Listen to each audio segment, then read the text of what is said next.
मेरे प्यारे भारत के मूल निवासियों, आप लोगों का बाबा साहब डॉक्टर भीमराव अंबेडकर की सोच की दुनिया में बहुत बहुत स्वागत है। विष्णु पुराण में वेदों की उत्पत्ति ऐसे कही गई है। ब्रह्मा के पूर्व मुख से ऋग की ऋचाएं त्रिवृत्ति सम रथांतर तथा यज्ञ निकले। दक्षिण मुख से यजु की ऋचाएं त्रिक्षुप छंद पंचदश स्तोम बृहद समन तथा उक्त निकले। पश्चिम मुख से शाम की ऋचाएं जगत छंद सप्तदश स्तोम वैरूप तथा अतिरात्र निकले और उत्तर मुख से अथर्वण एकविंश अनुष्टुप छंद तथा विरज छंद निकले।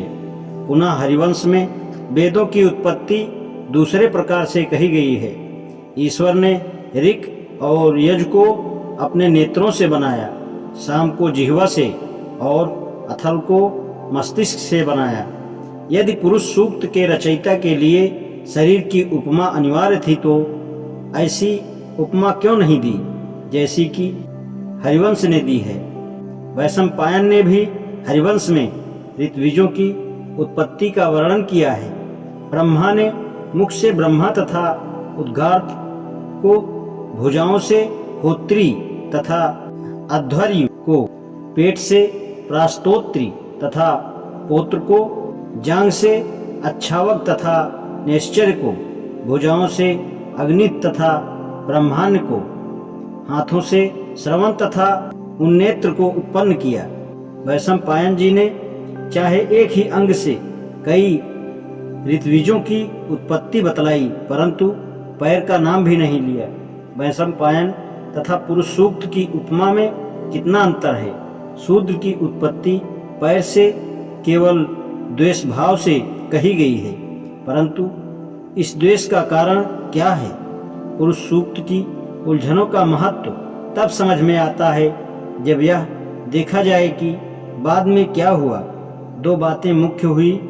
पहली यह कि शूद्रों के नीचे भी एक पांचवा वर्ण बना और दूसरी यह कि शूद्र अन्य वर्णों से भिन्न हो गए। बाद में इन भिन्नताओं के संकेत के लिए भिन्न भिन्न शब्द निकले, जैसे सवर्ण, अवर्ण, द्विज, अद्विज, तैवर्णिका आदि। विद्वानों ने इन शब्दों की पहेलियों को पूर्णतया नहीं समझा। इसके दो कारण हैं। उन लोगों ने इन शब्दों को केवल शब्द ही मान लिया या नहीं समझा कि ये शब्द अधिकारों के सूचक हैं। उन लोगों ने यह भी जानने की चेष्टा नहीं की कि इन शब्दों में जो वर्ण भेद बतलाया गया है वह न्याय संगत भी है अथवा नहीं। अब इन शब्दों पर ध्यान दीजिए। सवर्ण का अर्थ है चारों वर्णों में से किसी एक का होना। अवर्ण का अर्थ है कि चारों वर्णों में से परे होना।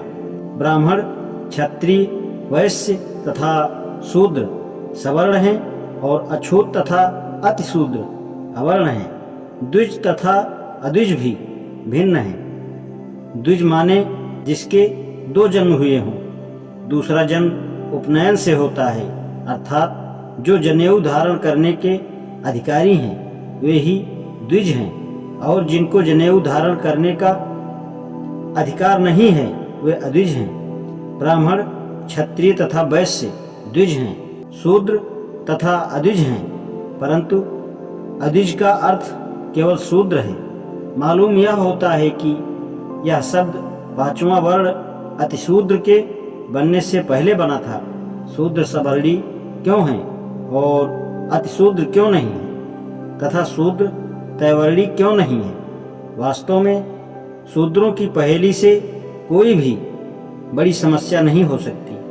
इन समस्याओं का अनुसंधान सर्वथा योग्य है। शूद्र कैसे हुए और चौथा वर्ण क्यों बना। आज इतना ही। धन्यवाद।